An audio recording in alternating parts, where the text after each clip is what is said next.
Ya, kembali di Market Corner pemirsa, kita kembali ke perbincangan ini. Pak Ahmad, kalau tadi ternyata money changer bisa jadi peluang atau membuka peluang untuk terjadinya tindak kejahatan seperti itu dan atau disalahgunakan. Sebenarnya apa yang menjadi faktor money changer seperti itu dapat dimanfaatkan? Apakah itu cenderung untuk money changer yang tidak resmi atau yang resmi pun bisa terjadi disalahgunakan seperti itu? Ya, yang kita ketahui selama ini bahwa money changer yang sudah resmi tadi secara otomatis selalu diadakan sosialisasi oleh Bank Indonesia maupun PPATK. Dan apalagi selama ini yang punya izin dimanfaatkan oleh para pelaku tidak kriminal, apalagi khususnya pada yang tidak punya izin. Jadi gini, yang selama ini kami yang sosialisasikan bekerja sama dengan Bank Indonesia dan PPATK dalam hal menghindari money changer yang resmi tadi dimanfaatkan oleh para pelaku kejahatan tadi, dalam hal khususnya yang selama ini yang sering-sering kami lakukan sosialisasi tadi itu khusus dari PPATK selalu money changer yang sudah resmi semua sudah melalui SOP dan pelatihan tadi khususnya tentang pengenalan para nasabah seperti yang disebut dengan KYC tadi. Jadi kalau para nasabah yang mencurigakan tadi kami selalu siap melakukan ada screening seperti itu untuk tidak langsung menerima transaksi valuta asing di tempat bagi mereka. Para pelaku misalnya tadi yang mencurigakan seperti kita minta identitasnya, mereka agak sedikit tidak menolak. Tadi dalam hal ini kami selalu menganjurkan kepada anggota kami agar tidak melakukan transaksi. Oke, baik.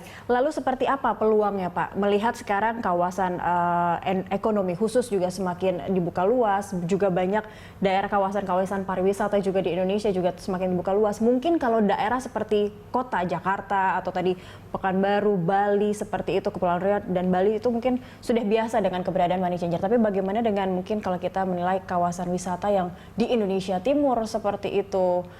Itu akan sulit menemukan money changer. Peluangnya seperti apa? Ya, kita lihat Indonesia sekarang menjadi incaran para turis tadi, tidak hanya kepada ibu kota dan Bali saja, tapi seperti daerah di Raja Ampat, di Belitung, di situ juga banyak para turis sudah datang ke tempat mereka. Dan dalam hal ini seperti Belitung sampai detik ini masih belum punya satu money changer. Beberapa waktu lalu kebetulan kami ada ketemu dengan Kepala Bank Indonesia Belitung. Beliau juga menganjurkan agar kami asosiasi mendorong para teman-teman money changer agar bisa buka di daerah Belitung. Menimbang bahwa Belitung saat ini juga banyak turis-turis yang sudah mengincar ke sana dan di sana juga banyak tempat-tempat pariwisata yang sangat bagus di situ. Ya, baik. Perputaran uang lewat usaha money changer ini sebenarnya seberapa cepatkah, seperti apa juga seberapa besar peluangnya sih Pak sampai itu mungkin akhirnya bisa memotivasi para pebisnis di luar sana untuk memanfaatkan momen ini, memanfaatkan peluang ini untuk membuka usaha money changer. Jadi gini, kelebihannya money changer ini adalah kita tidak perlu stok barang seperti kita dagang sepatu. Ya, sepatu itu kan ada sisa-sisanya. Kalau harus ada ready stock di toko gitu ya. Tapi kalau untuk money changer setiap saat uang itu dapat kita putarkan. Jadi kelebihannya di situ dan kita juga harus lihat peluang-peluangnya seperti pergerakan ekonomi. Sekarang Indonesia lagi gencar, rupiah lagi nguat. Secara otomatis kita lihat peluang di situ. Mungkin tadinya kita ada simpan falas tadi, dia rupiah akan menguat tadi, kita alihkan falas tadi ke rupiah. Ini peluang untuk kita bisa mendapatkan keuntungan. Jadi bisa dimanfaatkan juga bukan tidak sebagai spekulan, tapi memang memanfaatkan peluang itu seperti itu ya. Dan modalnya juga cukup membutuhkan modal yang besar atau hanya memanfaatkan falas yang masuk? Usaha money changer itu tidak membutuhkan dana yang besar dan modal tadi diterapkan oleh Bank Indonesia adalah modal dasar 250 juta saja dan bagi siapa yang mau usaha money changer modal 250 juta tadi sudah bisa membuka sebuah money changer. Dan izinnya sebenarnya mudah seperti itu ya Pak? Iya, dan tidak ada pungut biaya Rp1 pun baik dari asosiasi maupun dari Bank Indonesia.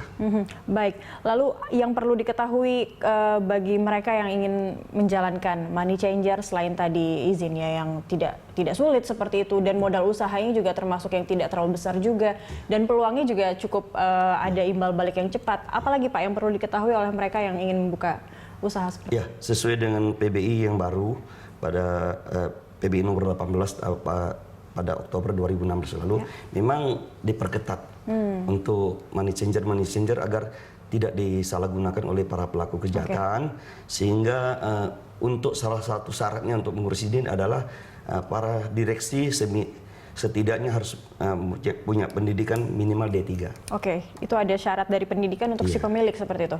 Ada hal lain, Pak? Khususnya untuk mengajukan suatu izin ke Bank Indonesia, memang sekarang lebih diperketat. Dan Bank Indonesia selalu seperti suatu tempat, kayak di Batam.